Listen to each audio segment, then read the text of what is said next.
Dirección de Educación la invitación para presentar el día de hoy los avances de este proyecto.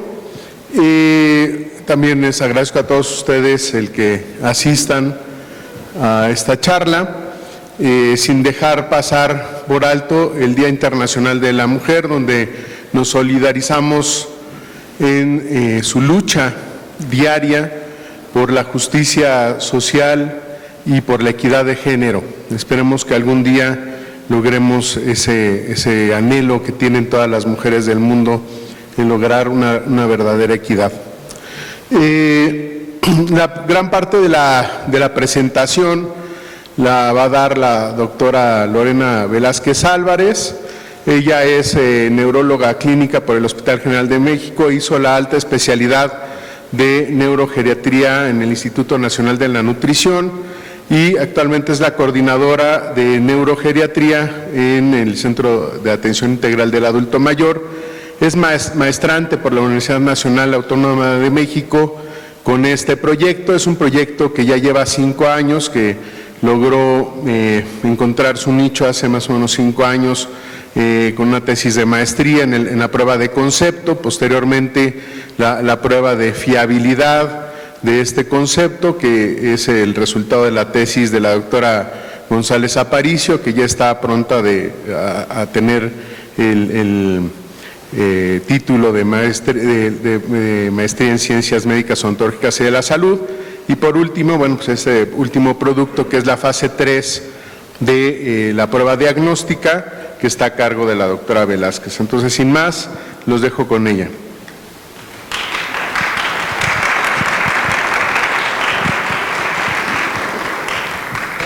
Muchas gracias, doctor. Bueno, entonces vamos a empezar introduciéndonos un poquito más al tema. Sabemos nosotros que el envejecimiento cerebral inicia alrededor de los 40 años. Yo sé que va a sonar un poquito exagerado y algunos hasta nos vamos a espantar un poquito porque ya andamos rondando por esas edades. Sin embargo, pues bueno, los cambios empiezan desde entonces. Estos son cambios que pues están genéticamente programados. Empezamos a ver la acumulación de algunas proteínas que en algún momento ocupan funciones cruciales en cuanto al metabolismo neuronal y que posteriormente empiezan a tener errores transcripcionales, transduccionales, y que esto, pues bueno, permite la acumulación de las mismas al interior de las neuronas. Además de eso, bueno, vamos a tener acumulación de especies reactivas de oxígeno y estrés oxidativo en general. Y bueno, pues esto va a hacer que eventualmente progrese hacia un deterioro cognitivo clínicamente manifiesto. Esto es importante porque aún antes de que tengamos esta fase, vamos a tener una etapa en la que el paciente puede tener algunos errores sutiles. Sin embargo, si nosotros hacemos una prueba de tamizaje en ese momento, vamos a ver que el paciente puede compensar aún muy bien esas fallas, esos errores, y bueno, pues no nos va a dar un puntaje que sea compatible con alguna alteración cognitiva, no de manera inicial. Posteriormente, bueno, pues vamos a tener ahora sí cambios que no solamente van a ser percibidos por la familia, sino que el propio paciente va a reconocer, y entonces esto es lo que va a generar esa búsqueda de atención por alteración cognitiva. Vamos a tener, si evoluciona lo suficiente, ahora ya un compromiso funcional importante. Esto, pues bueno, va a ser el resultado de una transición epidemiológica que, si bien es cierto que nos ha permitido vivir más años a través del desplazamiento de las enfermedades infecciosas lentamente y su sustitución por las enfermedades crónico-degenerativas, pues este es el riesgo principal para padecer deterioro cognitivo, ¿no? El envejecimiento, el incremento en edad. Entonces, estamos envejeciendo, sí, ¿a qué costo? Y es justamente por eso que tenemos que atender esto hoy. Este es el panorama mundial. Sabemos nosotros que para las cuentas que teníamos nosotros para el 2015, teníamos 46.8 millones de personas con demencia, y que bueno, pues la proyección que se tiene para el 2050, que ya no estamos tan lejos de ese año, es que esta cifra se triplique. Entonces, pues el panorama, como se ve, pues es un poco impactante en el sentido de considerar que si bien tenemos tratamientos antidemenciales actualmente, no existe un tratamiento curativo, ¿sale? Son medicamentos que lo que hacen es retrasar la progresión de la enfermedad, hacer que se conserve funcionalidad del paciente lo más que se pueda. Sin embargo, no vamos a quitar la carga que ya tiene ese paciente, carga lesional, la acumulación de estas proteínas. El panorama que tenemos en México, y esto, bueno, lo reportado por el Grupo 1066, que es un grupo que está formado por personal que trabaja en demencias, tanto del Instituto de Neurología como de distintos lugares de la República, en el cual, pues bueno, nosotros tenemos hasta ahora una prevalencia del 7.3% de demencia, y vean ustedes que tenemos aproximadamente 29%, que es un tercio de población con deterioro cognitivo leve. Esta es la etapa en la que nos gustaría a nosotros encontrar a los pacientes, porque es la etapa que nos permite poner o llevar a cabo intervenciones que van a modificar el curso de la enfermedad, incidir sobre las enfermedades crónico-degenerativas, tener un mejor control metabólico, tener un mejor control tensional, tener actividad física, otro tipo de situaciones que van a enriquecer ese tratamiento. Actualmente la intervención es una intervención multidominio, no es solamente la intervención farmacológica. Entonces, por lo que vemos acá, tenemos una gran área de oportunidad para encontrar esos pacientes. Y bueno, pues como les comentaba previamente, por cada década de años que aumenta el paciente, tenemos la duplicación de esa probabilidad de padecer deterioro cognitivo. La relevancia, bueno, pues que esto nos está costando muchísimo dinero. La proyección que se tiene es que para el 2030 esto represente un gasto total de 2 billones, tanto en el impacto económico de aquellas personas que dejan de laborar, como el gasto que se tiene que hacer para atender a esos pacientes. Entonces, si miramos nosotros un poquito hacia atrás, nos sale más barato encontrar esos pacientes antes, incidir sobre este tipo de patologías y tratar de que el gasto económico se invierta mejor hacia la prevención, ¿no? Y esta pues es la clasificación actual del deterioro cognitivo, es cómo se concibe actualmente, es un constructo que tenemos en el cual pues bueno, sabemos que existe, además del deterioro cognitivo leve, como les comentaba, que se conoce también como trastorno neurocognitivo menor, va a haber también la probabilidad de progresión hacia el trastorno neurocognitivo mayor, que es la demencia, y en esta, pues bueno, como les comentaba previamente, vamos a tener ya una afectación, un compromiso funcional del paciente, ¿no? Que de manera inicial va a afectar solamente actividades instrumentadas de la vida diaria, pero que bueno, pues dentro de su progresión va a afectar incluso las actividades básicas, que son aquellas que implican el autocuidado del paciente, ¿no? Haciéndolo totalmente dependiente. Y lo que les presento a la derecha son los dominios cognitivos como actualmente los concebimos. Esta es una forma de simplificarlo porque bueno, pues tratamos de buscarle una explicación anatomopatológica y obviamente que sea acorde a la conectividad como la conocemos ahora. La conectividad cerebral sabemos que es mucho más compleja, esto debido a que tiene mucho más capacidad el cerebro de formar sinapsis, de modificarlas si estas no se están utilizando, a través de estimulación de hacer más o hacer algo que se conoce como plasticidad neuronal y pues realmente eso es lo que hace la diferencia entre que un paciente que tiene un infarto pequeño, por ejemplo, tenga poco déficit neurológico. Esto es porque ese paciente tiene gran reserva cognitiva, tiene gran plasticidad neuronal, y un paciente haga un infarto a lo mejor mayor, teniendo mucho más compromiso o un menor compromiso. Esto va a ser en función de qué tanta reserva tenga ese paciente. Tenemos muchas pruebas de tamizaje hoy por hoy para el deterioro cognitivo, muchas de ellas son pues simples, de rápida aplicación que podemos llevar a cabo en el consultorio. Sin embargo, pues bueno, tenemos que considerar que estas pruebas, hoy por hoy como las conocemos, tienen muchas limitaciones y muchas de ellas van encaminadas al hecho de que tienen un techo de escolaridad. Hay algunas pruebas que no vamos a poder aplicar en pacientes que tienen alta escolaridad y eso nos va a hacer recurrir, por ejemplo, a evaluaciones neurocognitivas que van a encarecer el diagnóstico del deterioro y van a hacer que pues ese dinero que podría destinarse más a tratamiento, a rehabilitación, a otras cosas, se tenga que gastar en el diagnóstico, ¿no? Entonces, de las principales o las más utilizadas, pues bueno, está el Mini-Mental, test de Folstein, que es el que más se conoce. Aunado al MoCA, Montreal Cognitive Assessment, son los que contienen la mayor cantidad de esos dominios cognitivos que previamente les mostraba y por lo tanto nos dan una visión un poquito más cercana. Más allá del puntaje que podemos obtener con estas pruebas, lo importante en ellas también es determinar qué perfil tiene el paciente, con qué es compatible, si ese paciente tiene un perfil amnésico, si va para Alzheimer, si tiene un perfil multidominio y va más para algo vascular o diversas posibilidades que tenemos, además de lo del puntaje.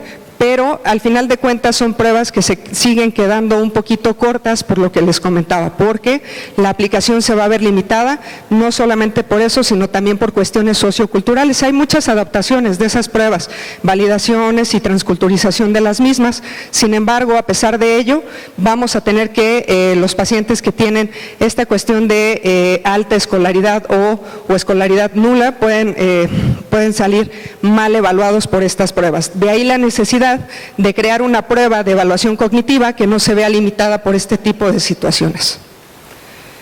Y bueno, pues ahí es en lo que se fundamenta la creación de esta prueba. Vamos a tener que el desarrollo evolutivo de la bóveda craneal ha sido resultado no solamente de distribución de volumen, sino de un desarrollo acelerado del prefrontal, que es el asiento de la mayoría de las funciones cognitivas. Esto, pues bueno, ha permitido que se ocupe mayor volumen de esta y bueno, pues como pueden ver en la imagen de la derecha que les muestro, realmente los únicos que tienen un desarrollo similar al del ser humano con respecto al frontal, al prefrontal, bueno, van a ser los chimpancés y otros animales que tienen bipedestación, pero pues nosotros vamos un poquito más allá porque tenemos esa capacidad de raciocinio. Y bueno, pues este desarrollo del prefrontal se piensa que es debido a un punto de presión evolutiva en la cual pasamos nosotros de ser seres carroñeros a ser seres cazadores, y de ahí la necesidad de utilizar más la mano para la creación de herramientas para la sofisticación de estos procesos de cacería, y esto dio por resultado que bueno, pues la representación cortical de la mano en las áreas motoras a como las percibimos o la concebimos actualmente tenga una mayor representación con respecto al resto de los segmentos corporales. Entonces esto nos habla de la capacidad de realizar movimientos finos, de una mayor coordinación motora. Entonces entre mayor representación cortical, mayor capacidad sensitiva, pero también mayor capacidad de movimientos finos.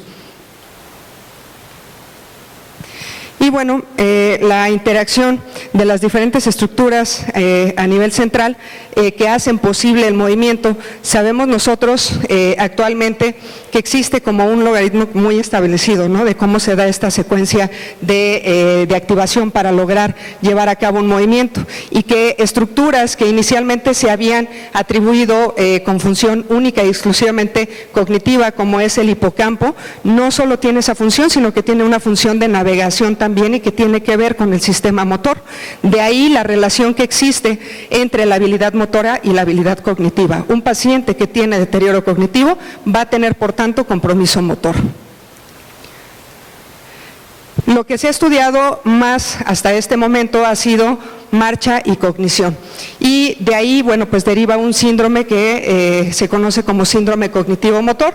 En este, por ejemplo, se contempla única y exclusivamente la lentificación objetiva de la marcha, esta medida por pruebas cronometradas, como time up and go y la velocidad de la marcha, aunado a la queja subjetiva de memoria, que es aquella referida por el paciente, pero pero que todavía preserva funcionalidad, es decir, no cumple criterios para una demencia. Sabemos que los pacientes que tienen esta alteración o este síndrome tienen hasta 2.7 veces más de desarrollar demencia con respecto a aquellos pacientes que no la presentan. Además de las implicaciones que va a tener para ese paciente con respecto a la cuestión de caídas, en el cual, pues bueno, aumenta hasta un 44% en los pacientes que padecen esta alteración. Entonces, si bien es cierto que lo que más he estudiado es marcha, como les mostraba previamente, la representación cortical de extremidades inferiores no es tan importante como la de la mano. Entonces, al final de cuentas, lo que se propone acá es que justamente la mano, por esa representación cortical que tiene, es mucho más sensible de exhibir cambios tempranos, motores, que podemos evaluar para así hacer un diagnóstico oportuno de deterioro cognitivo. Y bueno, pues esto ya lo habían planteado en su momento Takumi y colaboradores, en los cuales evaluaron diversas pruebas, como pruebas de prensión, pruebas aisladas de la marcha, solamente tiempo cronometrado, el tiempo que tarda el paciente en levantarse de la silla y hacer un recorrido, pero también lo probaron contra una prueba que se conoce como pegboard test, y bueno, esa prueba es una prueba que evalúa habilidad visomotora aplicada para la mano, y se dieron cuenta de que en realidad estas dos pruebas eran adecuadas, no solamente la de la marcha, sino el pegboard de manera aislada, para evaluar la cuestión cognitiva. Entonces, de alguna manera esto ya pone las bases o sienta las bases para la propuesta actual, que es el hecho de que la mano podría también representar un acercamiento adecuado para la evaluación cognitiva. Esta prueba que ven ustedes aquí a la izquierda es el tablero de pegboard. Este tablero fue creado para la evaluación de la habilidad manual de aquellas personas que iban a ser contratadas como obreros en las fábricas. Y bueno, pues posteriormente se le dio ya un contexto más en la cuestión no solo de habilidad motora para desempeño laboral, sino para desempeño cognitivo, y vimos que evaluaba no solamente la capacidad de destreza manual, sino que evaluaba también la capacidad de toma de decisiones, y pues consiste en una serie de clavijas que tienen una parte cuadrada y una parte redonda que se tienen que hacer coincidir con los orificios del tablero, y esta prueba se hace cronometrada. Entonces, de ahí que tenga que haber una capacidad pues más compleja de raciocinio para poder llevar a cabo esta toma de decisiones.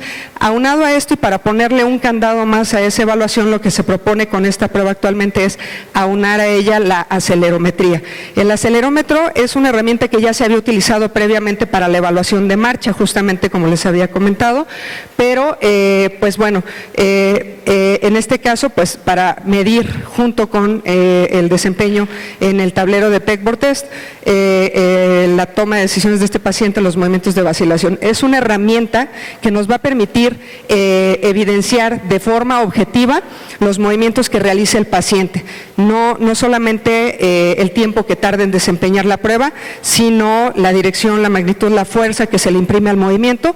Y bueno, pues también nos permite algunas otras ventajas, como son la capacidad de medir el gasto energético de acuerdo a estos movimientos que se realizan, y ya ha sido previamente utilizado en áreas como rehabilitación física o en la monitorización de ejercicio físico para deportistas y en la detección de caídas. Entonces, otras áreas de neurología en las que se ha utilizado, pues bueno, ha sido también para prever la posibilidad de evolución a patologías que tienen que ver con alteraciones extrapiramidales o alteraciones del sensorio, como sería el delirium, e incluso prever la capacidad de progresión de una enfermedad de Parkinson hacia deterioro cognitivo. Los acelerómetros propiamente de muñeca solamente han sido utilizados hasta el momento en pacientes con evento vascular cerebral, esto para ver, evaluar de manera objetiva la recuperación de la habilidad motora en estos pacientes. Entonces, podemos decir nosotros que el unir estas dos pruebas, que si bien ya eran existentes, nos permite a nosotros poner un doble candado para esta evaluación de la habilidad motora manual, que como sabemos, pues bueno, sería algo que no dependería de escolaridad, porque en realidad la habilidad motora es algo que permite el autocuidado y que todas las personas tienen esa habilidad desarrollada. Entonces, esto nos permitiría evaluar con una habilidad ya nata, por así decirlo, la probabilidad de deterioro cognitivo en estos pacientes. Y esta es la forma en la que se desempeña la prueba. Si le ponen play, por favor. Si pueden ustedes ver, tiene colocado el acelerómetro en la muñeca y es el que está tomando la medición tanto del tiempo como de los vectores de movimiento para el paciente.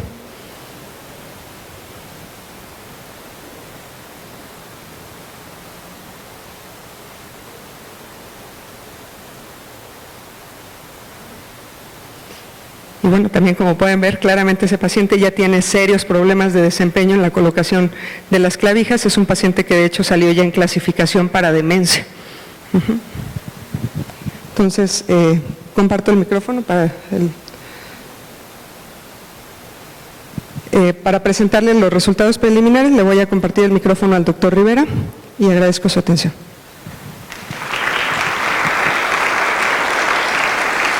Pues como se dan cuenta, tenemos varias situaciones aquí. Primero, es una epidemia a la cual no le hemos puesto atención como debería. La mayoría de los profesionales de la salud le da la vuelta al deterioro cognitivo, más por la frustración probablemente que otra situación. Todas las pruebas neurocognitivas son sensibles y específicas en la presencia de deterioro cognitivo ya. No agarramos en la frontera preclínica a los pacientes, que es cuando podríamos hacer algo. Y pues como dirían, la necesidad tiene cara de hereje y realmente el desarrollo de este proceso de diagnóstico es ante la ausencia de neuropsicólogos para hacer el diagnóstico. Esto requiere gente entrenada, la gran variabilidad en la aplicación de las pruebas y seguimiento y entender el concepto de que nosotros somos nuestras manos. Eso es algo muy interesante, porque al final todos nos hemos enfocado en el estudio de deterioro cognitivo, en el desempeño de la marcha, siendo que la marcha no es el desenlace de la expresión del genio humano, es la mano. Entonces, vamos a platicar un poquito sobre los resultados. Ok, vamos a ver ahorita el resultado de estos 160 pacientes. Están estratificados de esta manera en jóvenes con cognición normal, personas mayores con cognición normal, deterioro cognitivo leve y demencia leve en este número. Y en este momento vamos a presentarles 101 pacientes. Esta es la tabla demográfica. Observemos cómo hay una perfecta diferencia esperada en cuestiones de edad, de sexo, de escolaridad, en los resultados de Minimental y MoCA, porque es parte de lo que nosotros esperaríamos si estos pacientes realmente están bien y estos pacientes tienen buena ejecución y estos pacientes son los que están enfermos. Y bueno, esta es la prueba de resultado en Pegboard Test en cuestión de tiempo nada más. Observemos que sí hay una diferencia, pero es una diferencia que apenas alcanza la significancia estadística, y entonces a pesar de que uno podría entender o discernir que sí es útil y que sí es capaz de observar estas diferencias, pues no nos deja muy satisfecho, que es lo que ha salido en los estudios internacionales. Y este es el pegboard en las desviaciones estándar por la mano dominante, que es el desenlace que salió con mayor poder para el desarrollo de la prueba. Nosotros utilizamos 3 pruebas de desempeño y de ahí escogimos la que tenía más poder para discernir estas diferencias, y de ahí el desenlace específico de la mano dominante, que es la que tiene más poder de discernimiento en el deterioro cognitivo. Vean cómo en la mano no dominante, pues aún más, la desviación estándar todavía se hace mayor y entonces las diferencias se pierden. Esa es la razón por la que actualmente solo estamos trabajando con mano dominante. Y esta es nuestra prueba de ANOVA, ¿no? Ya utilizando los ejes de acelerometría de mano, en donde observamos cómo es una herramienta mucho más eficiente para hacer esta diferencia de ejecución entre la mano dominante de los diferentes grupos. Hay dos ejes específicos que son los que tienen un mayor poder estadístico para hacer la evaluación. Lo que les estoy mostrando es un poco cómo seguimos la línea para llegar a discernir qué prueba neurocognitiva, más acelerometría y qué ejes, en qué mano íbamos a escoger para el desarrollo de la prueba. Esto ya está registrado en el INPI para pues, poder mantener esta línea de investigación en el hospital. Y después calculamos el poder del efecto, específicamente de los ejes manuales en F cuadrada, donde alcanzamos punto 306 y punto 307 de poder del efecto, que es un poder del efecto de moderado a grande. Entonces, realmente la prueba era bastante eficiente y cuando las juntamos obtuvimos esto. Quiero decirles que el MoCA es actualmente el gold estándar para el diagnóstico de deterioro cognitivo con una sensibilidad y especificidad de 84% y 86% respectivamente en pacientes que tienen demencia. O sea, en los pacientes que ya tienen demencia, lo máximo que vamos a alcanzar es 84 de sensibilidad contra 86 de especificidad. Nosotros corrimos por medio de inteligencia artificial utilizando solo los resultados de acelerometría y velocidad, o sea, la eficacia de la prueba. Borramos los nombres, realmente el instrumento que corrió la prueba no sabía quién era quién, sino que los agrupó por eficiencia. Y resulta que la eficiencia que tiene la prueba en este momento es de 98% y 99% de sensibilidad y especificidad para poder determinar quién tiene no deterioro cognitivo, sino quién comienza a tener deterioro disejecutivo, porque nos permite determinar la diferencia entre los que tienen el máximo performance, los pacientes que consideramos normales, que ya tienen una alteración ejecutiva que se puede determinar, los pacientes con demencia leve, con DSL y los pacientes con demencia leve. Estos pacientes que están aquí agrupados son los susceptibles de tratamiento y retardo el avance del deterioro cognitivo, que hasta el momento no podemos verlos hasta que están aquí por medio de las pruebas clásicas. De tal manera que con esto pues nosotros concluimos que estamos frente a la otra pandemia de quien nadie habla, la confluencia de las enfermedades crónicas que afectará la cognición de cada uno de 4 personas mayores y que tendrá algún grado de afectación cognitiva. La única oportunidad que tenemos de disminuir la alta dependencia y discapacidad cognitiva es la detección oportuna antes de la frontera clínica. Estamos éticamente obligados a buscar alternativas de diagnóstico y manejo para abatir tan desolador pronóstico. Y bueno, yo considero que cuando un servicio está sano, pues es cuando puede empezar a investigar, ¿no? Estos son los primeros pasos hacia diferentes líneas de investigación.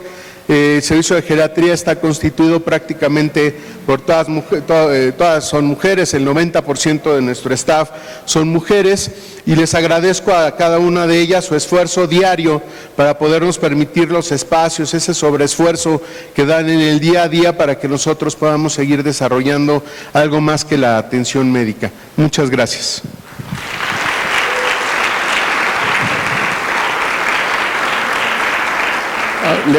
Le cedo.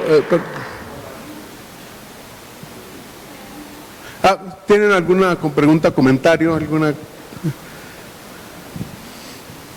¿No? Sí. Doctora América, creo que aquí. Ahorita va el micrófono en raudo.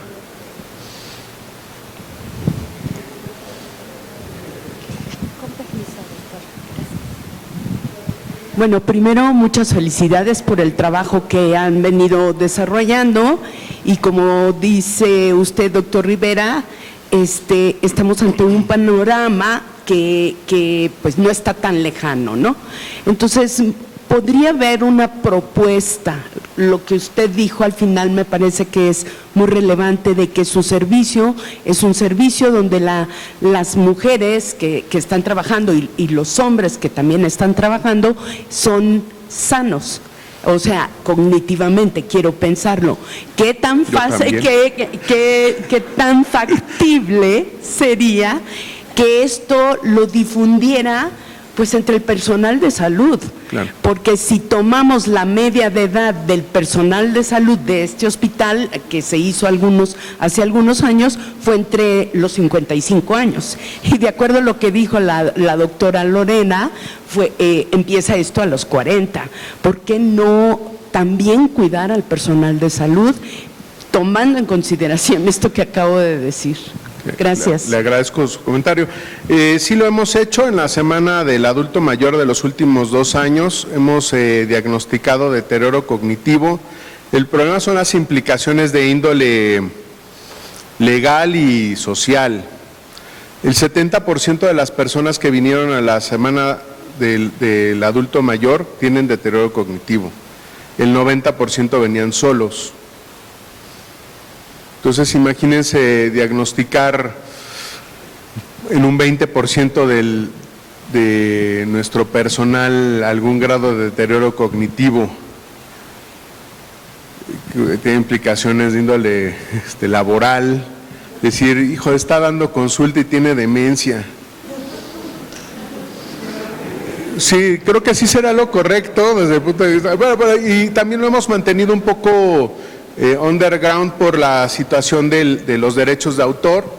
Ahorita ya decidimos mostrarlo porque ya tenemos los derechos de autor, tanto de la idea como del dispositivo, que si bien son dispositivos no inventados por nosotros, la conjunción del dispositivo del diagnóstico sí. Esto se llama Neurolimp, está ya registrado y es del servicio de geriatría. Sí, doctor Serrano, dígame. Buenos días a todos. Quiero felicitarte. Sabemos lo que significó echar a andar este servicio, volverlo a poner en un buen nivel.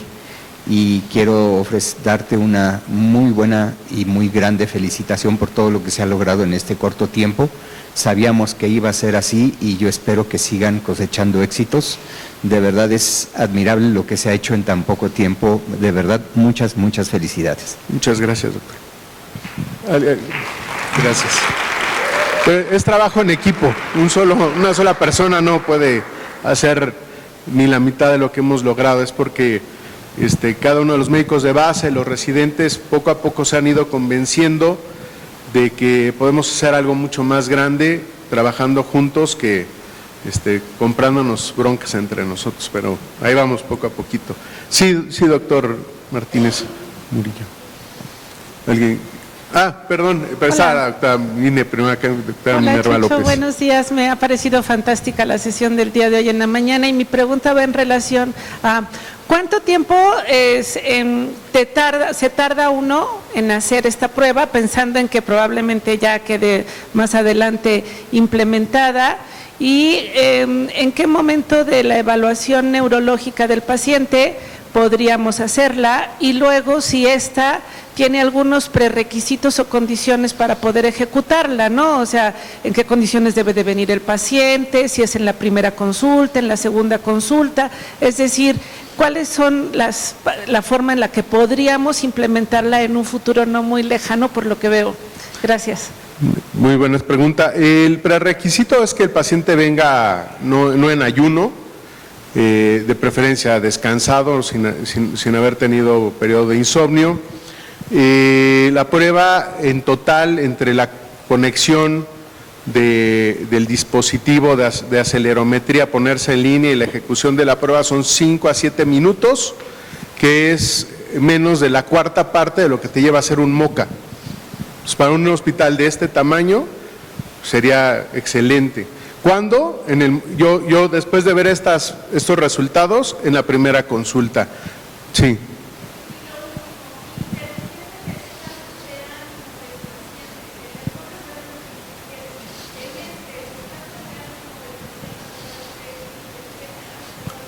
la ansiedad. Pero recordemos que los trastornos de ansiedad y depresión son las manifestaciones más tempranas del deterioro cognitivo. Entonces, pues se imbrincan, tendríamos que hacerlo de todas maneras. Muy probablemente en el futuro tendría que hacer una subprueba, ¿no? Después del tratamiento neurocognitivo farmacológico y después volver a hacer la prueba. Pero lo que estamos observando es que el que dice ejecuta, sí, ya tiene problemas. Sí, doctor Martínez. Sí, buen día, Chucho. Bueno, en primer lugar, por supuesto, me uno a las felicitaciones y por el elegante estudio que hicieron y la iniciativa.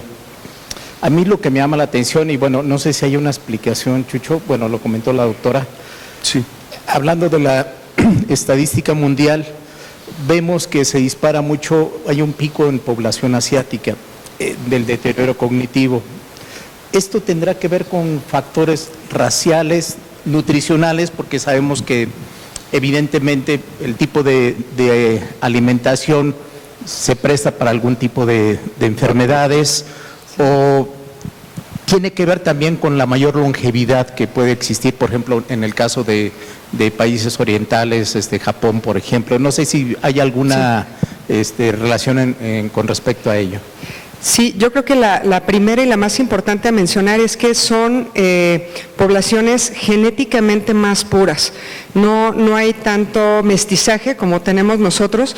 De alguna manera, para nosotros el mestizaje ha sido protector en muchos sentidos, porque, por ejemplo, se han hecho estudios con determinación de ApoE4, que pues sabemos que es un factor de riesgo para deterioro cognitivo y que nos predice la probabilidad, ¿no?, de progresión a enfermedades como Alzheimer, y que, bueno, pues en esas poblaciones sí confiere incluso hasta 5 o 7 veces el aumento en la probabilidad de padecer demencia, y que en nuestra población se han corrido 2 estudios hasta el momento, de hecho se sigue trabajando en uno en nutrición, donde realmente nosotros no ha tenido un significado positivo, no ha habido esa asociación positiva de mayor connotación de riesgo para deterioro cognitivo, y bueno, pues ha sido atribuible principalmente a eso.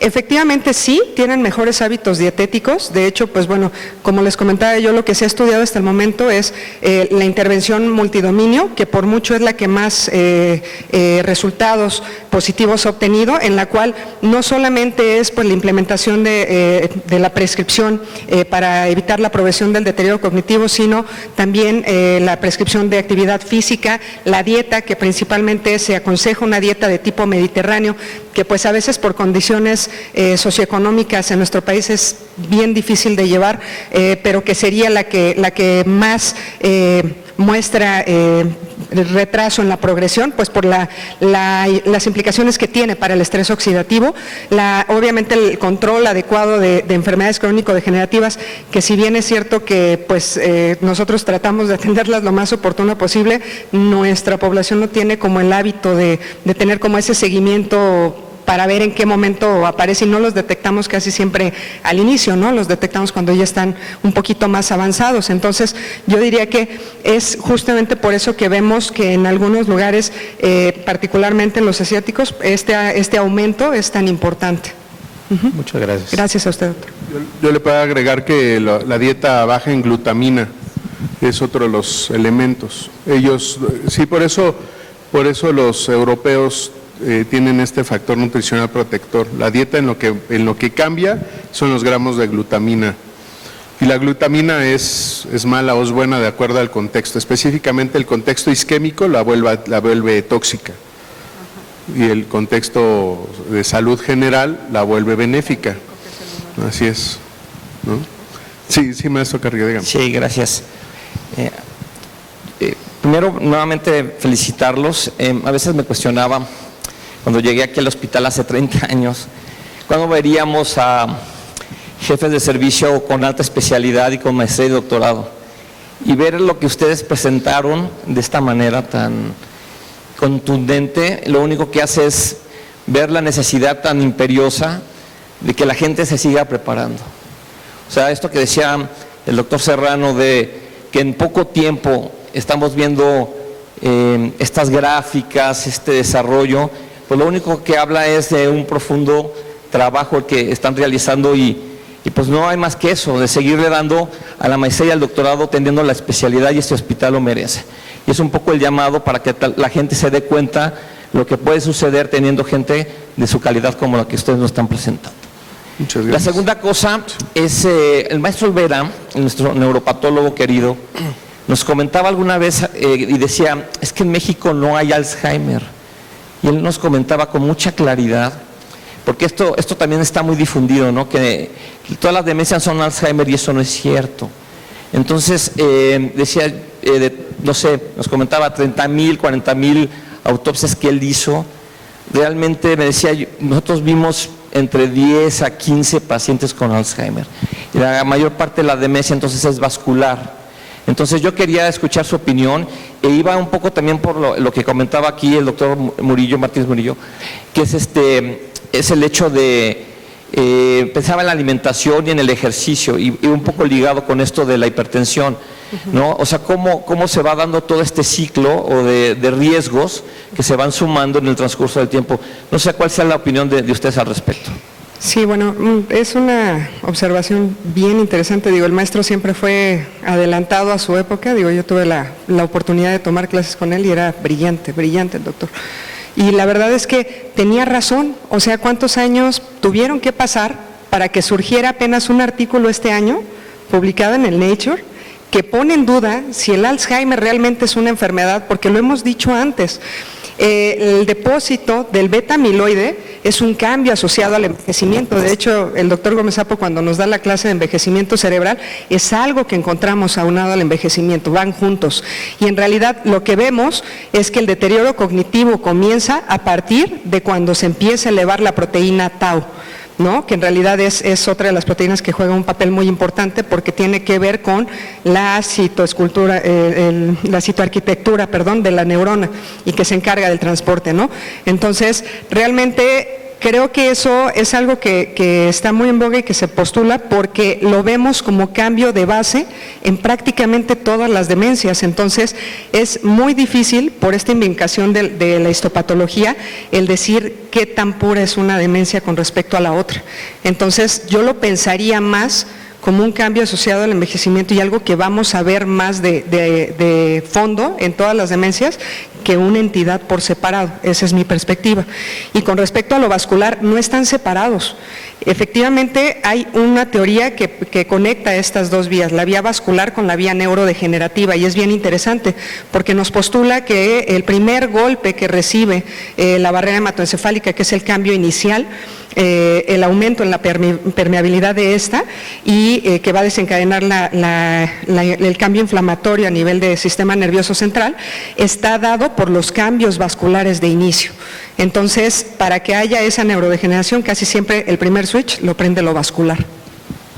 Sí, y desgraciadamente la teoría neurodisruptiva, que es la confluencia de todo lo que sí nos protege del Alzheimer, pero nos acerca a la vascular, ¿no?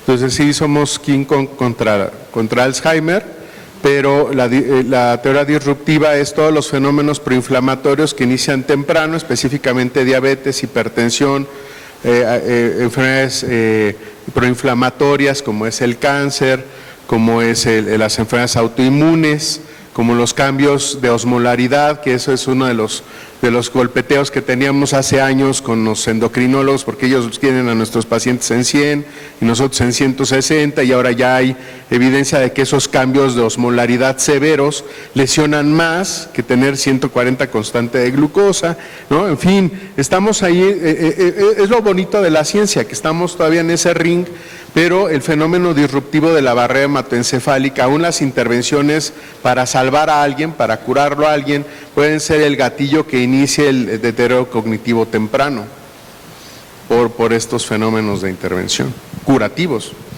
Muchas gracias. Sí. Doctor Marcelo nos quiere comentar algo. Hola, ¿qué tal, Jesús? Pues muchas felicidades, la verdad es que es una plática maravillosa, muy interesante. Y yo quisiera solamente poner el foco en reflexionar sobre lo que mencionabas de la famosa epidemia que no vemos.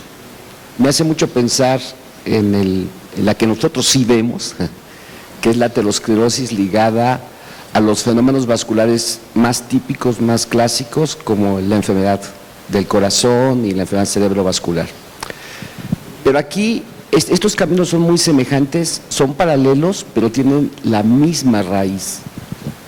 Estamos dejando de poner atención en la plataforma preventiva. O sea, está bien, pero estamos usando anticoagulación oral, antiagregantes plaquetarios, estatinas, reperfusión en el adulto enfermo. O sea, estamos intentando rescatar al sujeto que ya está básicamente dañado y afectado, y estamos llegando demasiado tarde. Y si bien lo que podemos hacer en la prevención secundaria es bueno, es altamente costoso y con muy pocos beneficios. O sea, a final de cuentas, para muchos de ellos la esperanza de vida ni siquiera la vamos a mover, y si bien nos va, mejoramos un poquito la calidad de vida. ¿Qué hay en la historia, por ejemplo, del proceso de la aterosclerosis? Bueno, pues la edad de inicio del tabaquismo en México es a los 13 años de edad. La dieta mediterránea, perfectamente reconocida como un preventivo del padecimiento cardiovascular, debe de iniciar antes de los 15 años de edad. Para modificar. O sea, la gente comienza a comer salmón y a tomar vino tinto a los 45, cuando ya tiene sendas placas en las carótidas, en otros lugares, ¿no?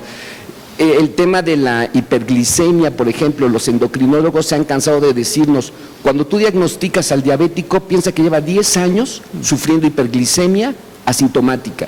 Claro. Y lo mismo pasa con el hipertenso. O sea, los hipertensos que hoy nosotros diagnosticamos por primera vez, la mayoría de ellos ya tienen evidencia de daño a órgano blanco. O sea, estamos llegando demasiado tarde a esta intervención.